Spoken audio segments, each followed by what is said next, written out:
with Stephen Hawking. You know, one of the greatest minds in human history. I am rocking at you live from Pete's computer. Shout out to my writers Peter Hastings and Christian Chudzik. They're literary geniuses. I'm going to be talking at you with kitties and puppies as to grab your visual attention. We're looking into three big ideas relating to a functional education system. The first is equity. Sahlberg says learning is more about self-directed growth and development. This means that teaching styles should be tailor-made because size doesn't fit all.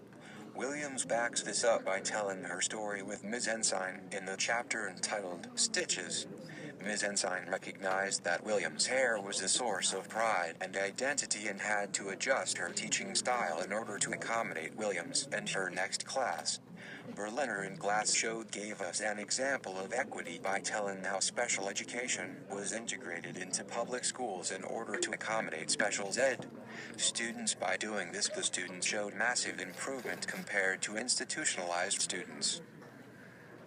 The second is trajectory. In education, trajectory is about knowing what you are looking for in terms of progress and how to achieve the student's personal goals. Far too much through grade school I have gone through pointless exams and worksheets, which results in a passive learner. Knowing how to write an essay or solve for the quadratic formula aren't the only things to learn from school. Like Jules says on page 37, is that parents and teachers need to provide opportunities and challenges to young minds that ask them to explore the unknown, so that as adults their choices won't be limited by the fear of the unknown. Sahlberg shows us another example of trajectory by saying that the Finland education system has remained unconvinced that competition and more standardized testing results in a better education. With the idea that competition is good for learning, that provides a false scarcity of success for students. Berliner and Glass rebound on that quite nicely, talking about the myth that saying that high school exit exams guarantee that our graduates will be college ready. In 2013, 50 accomplished adults took the Rhode Island version, and 60% of them received substantially below proficient, so over half of these professionals would have not graduated high school. Creativity and collaboration is mentioned throughout all three books multiple times and couldn't be more important to making a functional educational system. Williams says in her book Jewels on Schools, it's about what they don't know.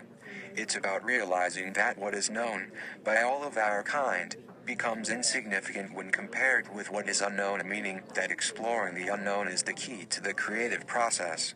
Sahlberg says there are alternative ways to build good public education systems that differ than those commonly offered, meaning that creativity is necessary to reform. And going on to say, and throughout his book, collaboration drives academic success. Berliner and Glass agree with Williams and Sahlberg in that there isn't one system is clearly better than the rest. The organization of our choice is the Jennings Community Learning Center, Gear Up to learn its background. It is a charter school for grades 7 through 12, located in St. Paul, Minnesota, an area with well below average household incomes, and whites are the ethnic minority. The charter law was passed in Minnesota in 1992, and people started coming up with their own innovative systems.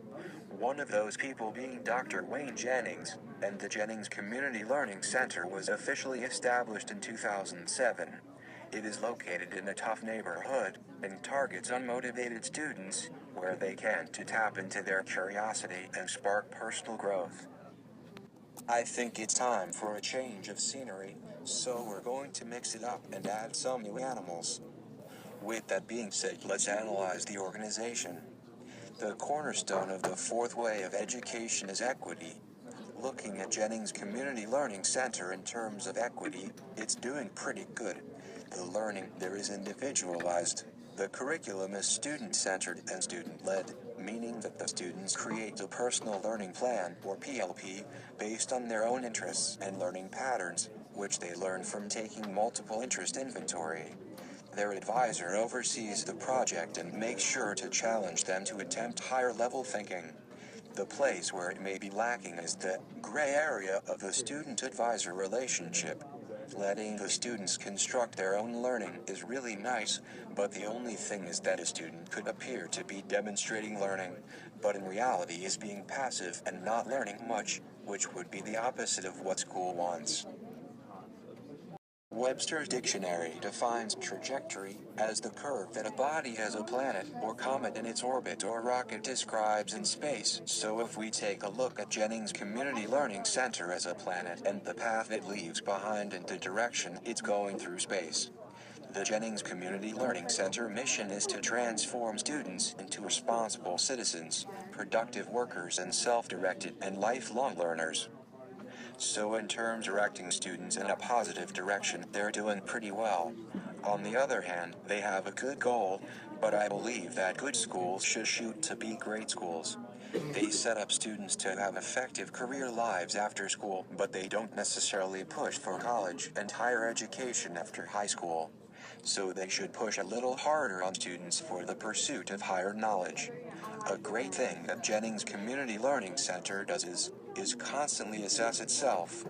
With this knowledge of how their students are doing, the Jennings Community Learning is always looking at where they're at and how they can get better. Jennings Community Learning Center prides itself on being extremely different from standard American education.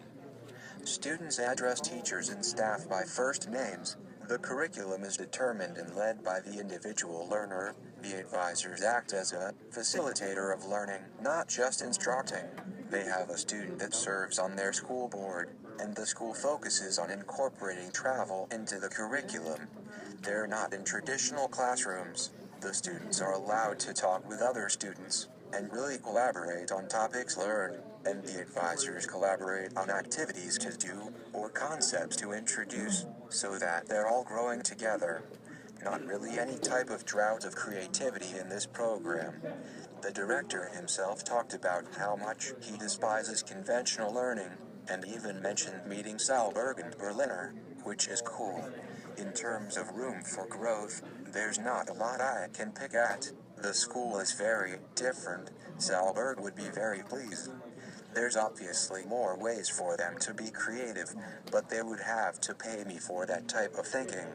School is doing a lot of good things, according to Sahlberg's fourth way of education, or Jules' view on equity being better than equality, and Berliner and Glass's theory that there isn't just one loan system that is the best.